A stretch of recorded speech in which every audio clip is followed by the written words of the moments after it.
नमस्कार, मैं हूं पवन त्यागी। पश्चिम बंगाल में ममता बनर्जी का किला ढहता हुआ दिखाई दे रहा है। ममता बनर्जी की हालत ये हो गई है कि अब उनके साथी उन्हें छोड़कर जा रहे हैं। अभी जो चुनाव चल रहा है, इसी बीच में उनको ये डर सता रहा है कि जो लोग उनके प्रत्याशी हैं, यानी जो प्रत्याशी के रूप में उनको कैंडिडेट उन्होंने मैदान में उतार रखे हैं, उनमें से कितने लोग उनके साथ रहेंगे, ये उनको खुद को भी नहीं पता। हालात ये हैं कि पिछले दिनों जो खबर आई थी, उस खबर में ये बताया गया कि अभिषेक बनर्जी के बीच और ममता बनर्जी के बीच सब कुछ ठीक नहीं चल रहा है। इन सब के बीच मोदी जी की रैली में जो उन्होंने खुलासा कर दिया, उन्होंने बताया कि संदेश खाली की जो महिलाएं हैं, जो पीड़ित हैं, उन पीड़िताओं को टीएमसी के गुंडे डरा धमका रहे हैं। उनको जबरदस्ती प्लेन पेपरों पर उनसे डरा धमका कर सिग्नेचर कराए जा रहे हैं। और हालात ये है कि जो ममता बनर्जी कह रही थी कि सीबीआई की जांच की यहाँ क्या जरूरत है, हमारी तो पुलिस काफ़ी है, वो पुलिस मूक दर्शक बनी हुई है। वहाँ टीएमसी के गुंडे पुलिस की वर्दी में घूम रहे हैं। गांव के लोग हैं, अनपढ़ लोग हैं, जिनको ये समझ में नहीं आता है कि अब पढ़े लिखे आदमी को भी कैसे आएगा आपके सामने कोई पुलिस की वर्दी में आदमी आके खड़ा हो जाए। तो आम आदमी की हिम्मत नहीं है कि कोई कहे कि अपना आई कार्ड दिखाओ, असली पुलिस हो के नकली हो। और ये अब रेखा पात्रा ने बाकायदा एएनआई को अपने इंटरव्यू में कहा है। संदेश खाली से जो भारतीय जनता पार्टी की प्रत्याशी है, संदेश खाली की जो पीड़िता महिला है, उसको भारतीय जनता पार्टी ने संदेश खाली क्षेत्र से अपना प्रत्याशी बनाया है। और एएनआई पर उन्होंने चौंकाने वाला खुलासा किया। उन्होंने कहा कि टीएमसी के गुंडे बार बार आते हैं, टीएमसी के कार्यकर्ता आते हैं और वहाँ महिलाओं को उठा के ले जाते हैं। उसमें दिलीप मलिक जो है, उसका नाम खुलकर लिया। उन्होंने कहा कि दिलीप मलिक के साथ में मंटू और बाकी उसके साथ 22 नाम लिए बाकायदा। उन्होंने कहा कि जिन महिलाओं ने एफआईआर दर्ज कराई है शाहजहां शेख के खिलाफ, उनके घर आते हैं, जबरदस्ती गाड़ियों में बिठा के ले जाते हैं, डराएंगे धमकाएंगे और नहीं तो कहेंगे ये 20,000 रुपया पकड़ो, जैसा हम बोलें, वीडियो हम बना रहे हैं, आपको ऐसा बोलना होगा। फिर वो क्या बुलवाते हैं? रेखा पात्रा ने बताया कि वो ये बुलवाते हैं कि हमको भारतीय जनता पार्टी ने उकसाया और शाहजहां शेख का नाम लेने के लिए हमको पैसा दिया और इसीलिए हमने एफआईआर कराई। हमारी कोई शिकायत टीएमसी के शाहजहां शेख से नहीं है। इस तरह की वीडियो बनाते हैं, फिर प्लेन पेपर पर साइन करा लेते हैं और अब वो साइन को लेकर के पुलिस की वर्दी में वो लोग आते हैं। अब आप समझिए इसका क्या इस्तेमाल होगा। फैलाया जा रहा है ये वीडियो टीएमसी के दबाव में। वहां के जो लोकल पत्रकार हैं, जो यूट्यूब चैनल हैं, उनके जरिए वो वीडियो वायरल की जा रही है। ममता बनर्जी ने भी इसी तरह के आरोप खुलकर लगाए थे। ये एक षड्यंत्र किया जा रहा है। जो महिलाएं खुद से वहां उठकर सामने आई थी संदेश खाली में, अब वो तो बार बार आएंगी नहीं सामने, क्योंकि भैया अपनी पहचान छुपाना, किसी महिला के साथ अगर कुछ गलत हुआ है, वो बार बार कैमरे के सामने आके थोड़ी कहेगी कि मेरे साथ रेप हुआ था, मेरे साथ अब ये अत्याचार हो रहा है। टीएमसी के गुंडे इसी बात का फायदा उठा रहे हैं और वो ऐसी महिलाओं के वीडियो वायरल कर रहे हैं कि देखिए ये महिला है जिसने एफआईआर दर्ज कराई थी, अब मुंह लपेट दिया है। मुंह लपेटने के बाद अंदर तो पता नहीं लगता कौन है। फिर वो कहते हैं देखिए भाजपा के लोगों ने इनको पैसे दे करके टीएमसी के शाहजहां शेख के खिलाफ झूठ बोलने को कहा था और अब इनकी पोल खुल रही है। वहां खबरें चल रही है। शाहजहां शेख को बचाने के लिए पूरा तंत्र वहां उतरा हुआ है। मोदी जी ने उसका जिक्र अपनी रैली में किया है। ये एक बहुत बड़ा षड्यंत्र चल रहा है।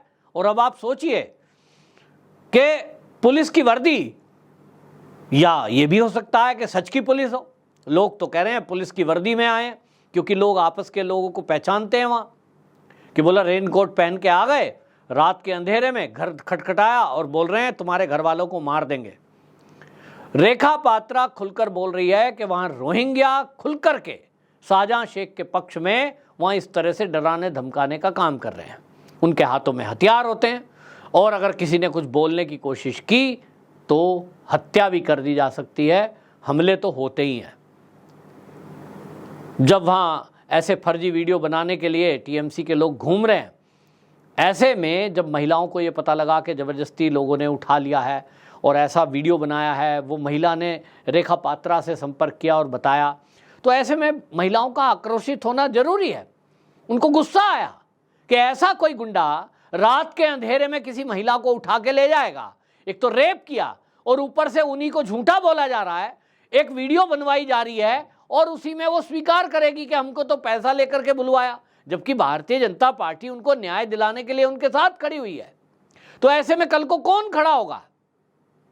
आज बीजेपी साथ में है, तुम बीजेपी को ही झूठा बता दोगे, बीजेपी को ये कह दोगे साहब पैसे देके हमसे झूठ बोलवाया है। सोचिए फिर क्यों बीजेपी खड़ी होगी फिर वहां आके। और इसलिए महिलाओं का, लोकल महिलाओं का गुस्सा फूटा तो वो सड़कों पर उतरी, टीएमसी के लोगों को दौड़ा दौड़ा के उन्होंने पीटा। रेखा पात्रा भी इस बात को स्वीकार कर रही है, लेकिन रेखा पात्रा वहां मौके पे नहीं थी, भाजपा का नेता कोई मौके पे नहीं था, लेकिन उनके नाम एफआईआर दर्ज कर दी जाती है।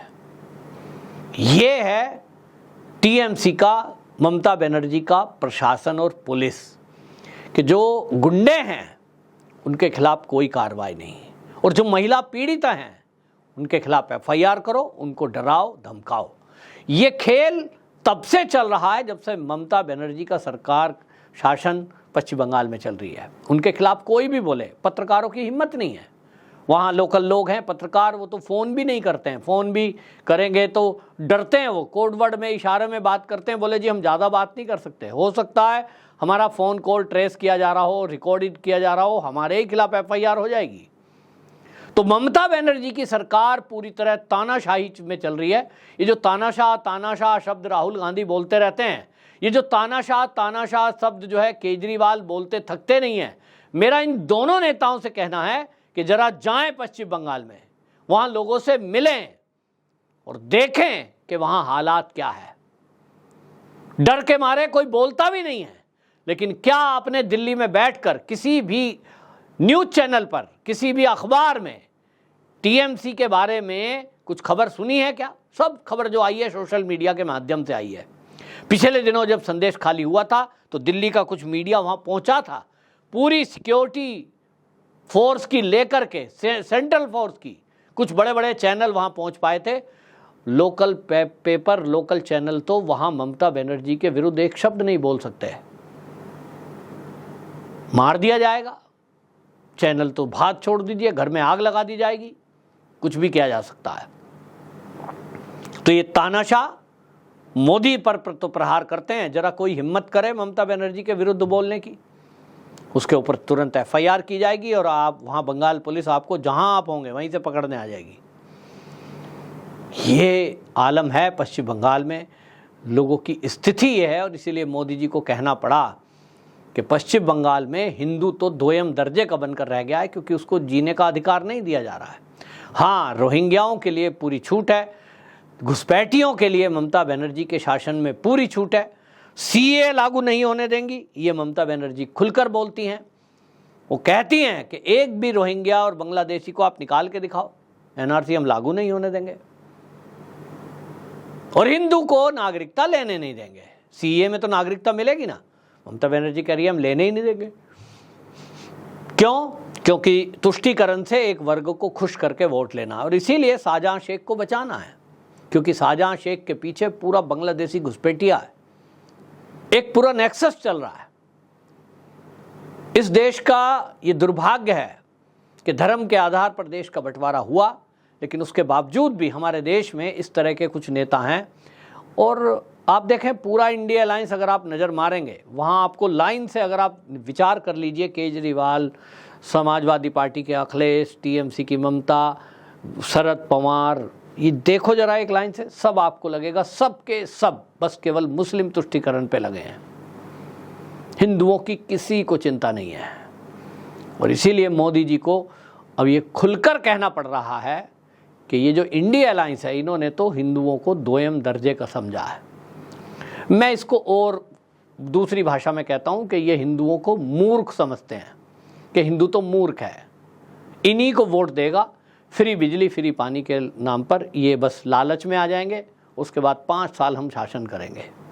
लेकिन अब पश्चिम बंगाल की जनता ने ठाना है, और पूरे देश को ये समझना होगा कि यदि थोड़े से स्वार्थ में आज आप आए तो आपका अस्तित्व भी बचने वाला नहीं है। जिस तरह की प्लानिंग ये विपक्षी पार्टियां कर रही हैं, आपका अस्तित्व आपको बचाने के लिए, आपके भविष्य को बचाने के लिए बहुत सोच समझकर वोट करने की आवश्यकता है। आपकी क्या राय है कमेंट बॉक्स में ज़रूर बताएं। वंदे मातरम।